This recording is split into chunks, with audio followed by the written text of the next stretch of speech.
I'm Michael Scherger. I'm a captain, obviously in the United States Marine Corps. I'm a judge advocate. I'm currently stationed at Camp Lejeune, North Carolina with the LSSS, which is the trial shop. But I'm here in Camp Delaram II, Afghanistan as the deputy regimental judge advocate. I'm from Charlotte, North Carolina. I was born and lived there my whole life. And then I spent some time in Chapel Hill after that. I got commissioned in 2005, just as I graduated from Carolina. I did the 10-week PLC law course and went straight to the IRR Reserve.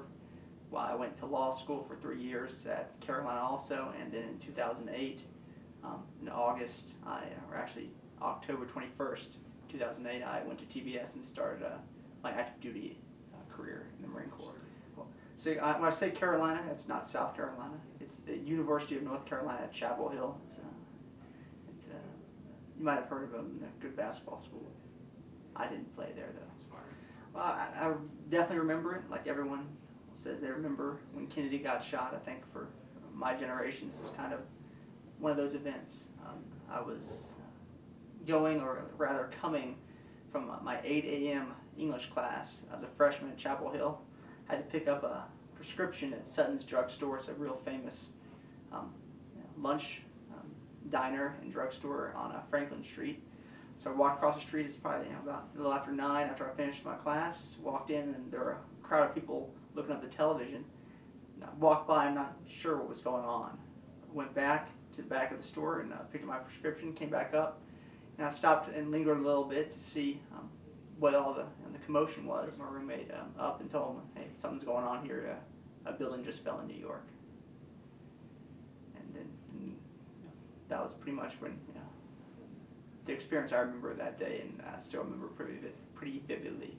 It made you angry, a little, I guess not scared, but just a little worried that it's something we've never seen in our lifetime to get attacked on U.S. soil this way. And it definitely affected me and affected my 4 years at Chapel Hill, and obviously the decisions I made, such as to join the Marine Corps and become a judge advocate. This is my first deployment here to Afghanistan.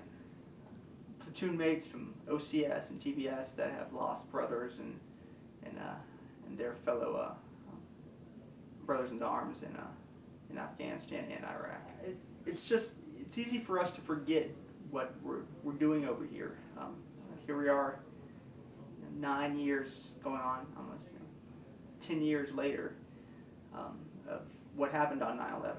It's just easy for us to forget, with all the politics and everything else that's going on, of what our mission here is. And the reason we came was because of what happened on 9/11. What happened when I walked into Sutton's drugstore. And that's just one thing I always like to remember, because between Iraq and Afghanistan and all the mess, we just need people, and I like to remember that this is a fight that we came in self-defense of what happened to us in New York. Well, and as Marines, we take a lot of pride in our history, and just to be a part of some of the great things that Marines have done in the past, and now I'm being a part of that tradition that carries on in the future. I mean, just a couple months ago, I was watching The Pacific on HBO, and the heroics and the very difficult battles that Marines fought and won for the United States out there. It's just to be a part of that history is what makes me very proud that I can say one day, when I'm talking to my grandchildren, that this is something that Marines did. We went there to Afghanistan in defense of the United States. And we did our job. So Mom, Dad, my sisters and grandparents, and little baby Ella, I can't wait to see you when I get home next year. And only thing else I can say after that is go Heels.